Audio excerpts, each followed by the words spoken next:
जय श्री कृष्णा। राधे राधे। आज आप सुनेंगे शुक्रवार की व्रत कथा।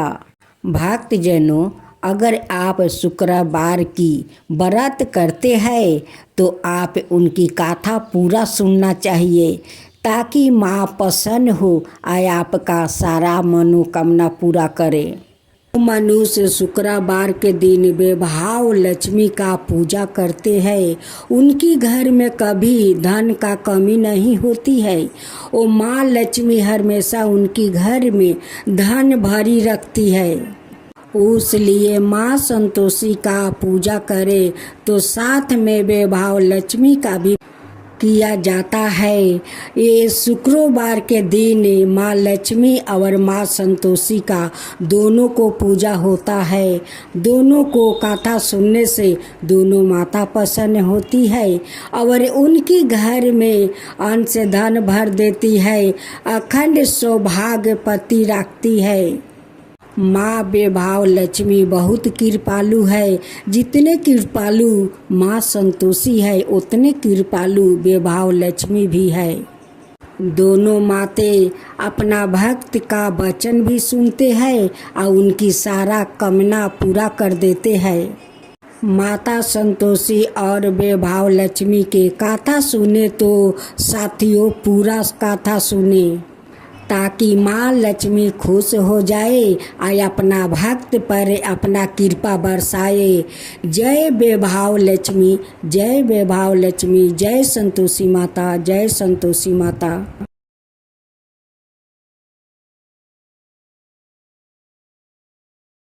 भक्तजनों, आज आप सुने माँ वैभव लक्ष्मी की व्रत कथा। शुक्रवार का दिन माँ वैभव लक्ष्मी को समर्पित होता है। इस दिन माँ लक्ष्मी की पूजा अर्चना और व्रत किया जाता है। माना जाता है कि शुक्रवार के दिन विधि विधान से पूजा करने से माँ लक्ष्मी का आशीर्वाद प्राप्ति होता है और उनका साथ हमेशा बना रहता है। माँ वैभव लक्ष्मी का व्रत वैसे तो कोई भी रख सकता है, मगर जो लोग काफी समय से आर्थिक संकटों का सामना कर रहे हैं और उनकी परेशानी दूर नहीं हो रही है या फिर उन्हें सही रास्ता नजर नहीं आ रहा है, उन लोगों को हर शुक्रवार या व्रत पूरी श्रद्धा के साथ करना चाहिए। घर में दरिद्रता, कलेश, धन संकट, व्यापार में बरकत ना होने जैसी विपत्तियों से छुटकारा पाने के लिए हर शुक्रवार माँ वैभव लक्ष्मी का व्रत और पूजा करने का विधान है। कहा जाता है कि अगर लंबे समय के बाद भी किया जा रहे प्रयासों के बाद भी अगर कोई काम नहीं बन पा रहा है तो व्याकित को वैभव लक्ष्मी का व्रत जरूर करना चाहिए। इस व्रत को पुरुष और स्त्री दोनों ही कर सकते हैं। सुहागिन स्त्रियों के लिए यह व्रत ज्यादा शुभकारी माना जाता है। व्रत का संकल्प लेने के दौरान मन में अपनी मनोकामनाओं अवश्य कहनी चाहिए। भक्त को अपनी श्रद्धा और सामर्थ्य अनुसार 9, 11 या 21 शुक्रवार तक माँ वैभव लक्ष्मी का व्रत जरूर करना चाहिए। शुक्रवार के दिन महिलाओं को ब्रह्म मुहूर्त में उठ जाना चाहिए। सभी नित्य कर्मों से निवृत्त होकर स्नादि कर ले। इसके बाद साफ वस्तु धारण करे और मंदिर की साफ सफाई कर ले। माँ लक्ष्मी का ध्यान करे और व्रत का संकल्प ले। पूरे दिन फलाहार कर आप व्रत कर सकते हैं। पूरे दिन उपवास के बाद शाम के समय फिर से स्नान करे। शाम के पूजा करने के लिए पूरब दिशा की तरफ मुंह करके बैठ जाइए। इसका बाद चौकी पर लाल कपड़ा बिछाए और उस पर वैभव लक्ष्मी की तस्वीर या मूर्ति स्थापित करे। मूर्ति के पीछे या बगल में श्रृंगार रखे। मूर्ति या तस्वीर के सामने एक मिट्टी भर कर चावल का ढेर रख दे। इस पर पानी से भरा हुआ लंबे का कलश रख दे। कलश के ऊपर एक छोटी कटोरी रखे। इसमें सोने या चांदी का कोई आभूषण रख दे।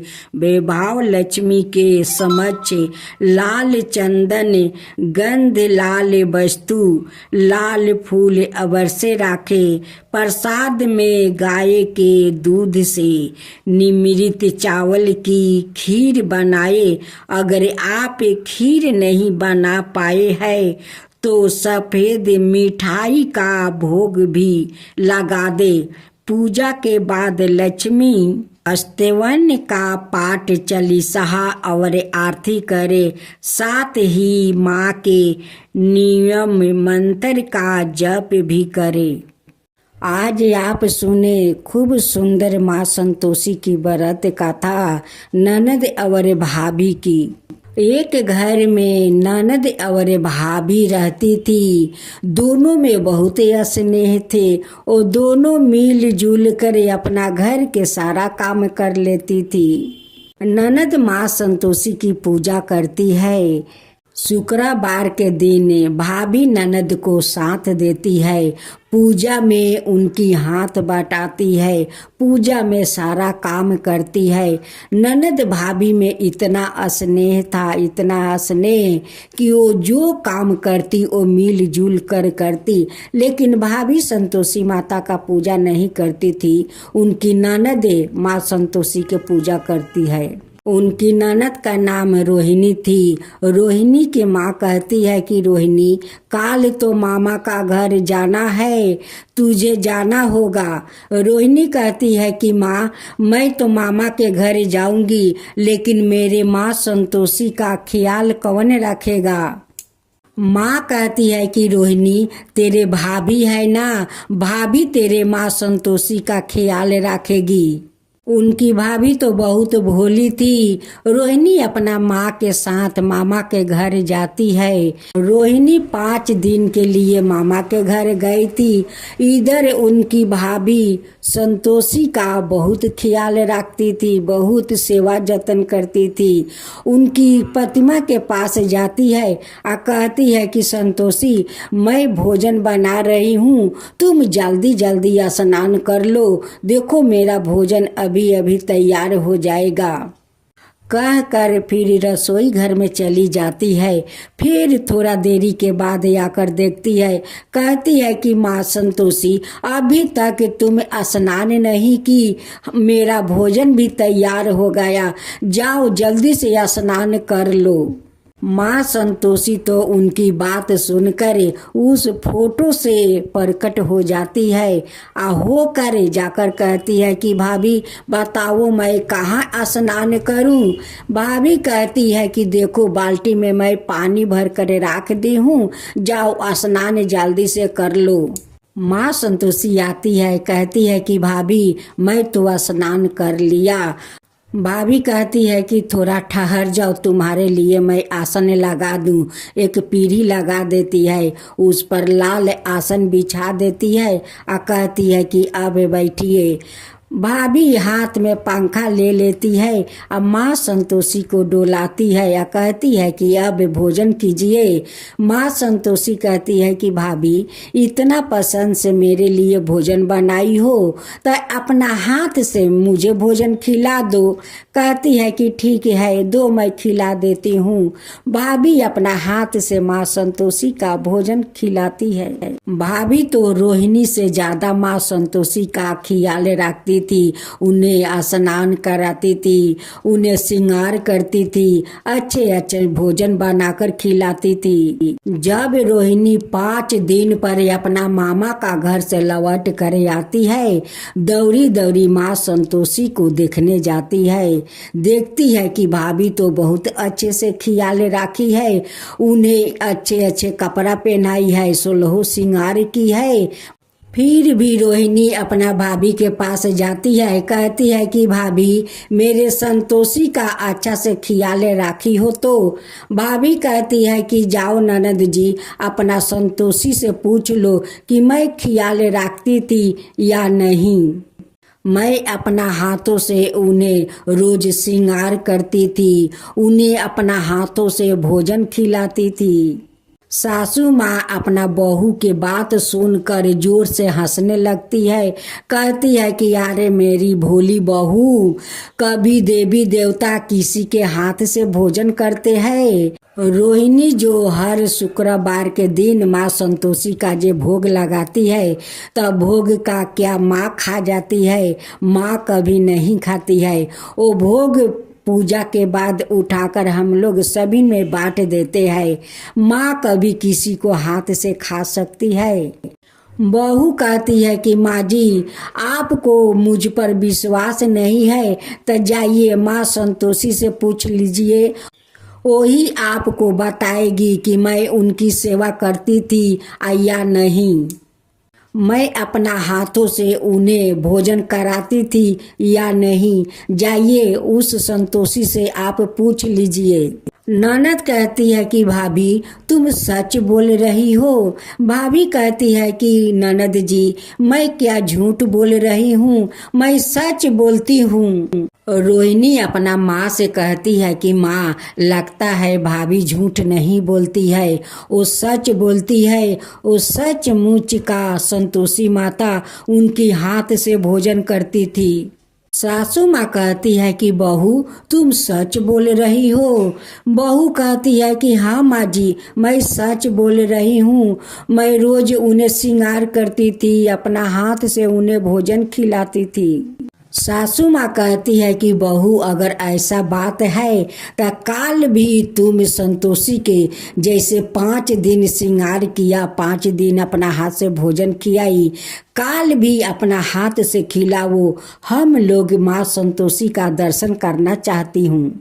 फिर उनकी भाभी सुबह उठती है, घर के काम कर लेती है, नहा धोआ कर संतोषी माता का पूजा कर लेती है।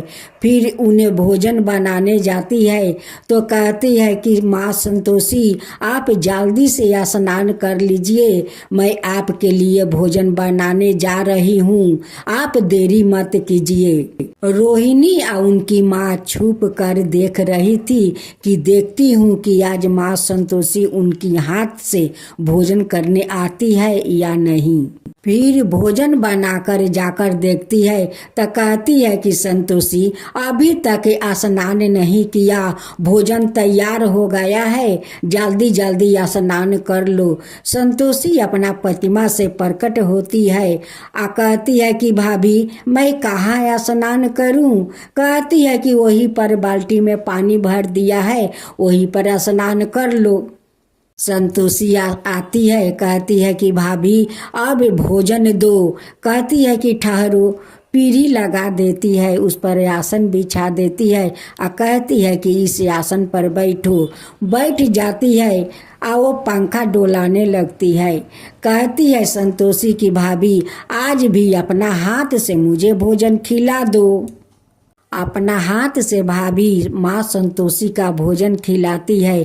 उसी समय माँ बेटी वहाँ पर आ जाती है और दोनों माँ बेटी हाथ जोड़कर माँ संतोषी से क्षमा मांगती है।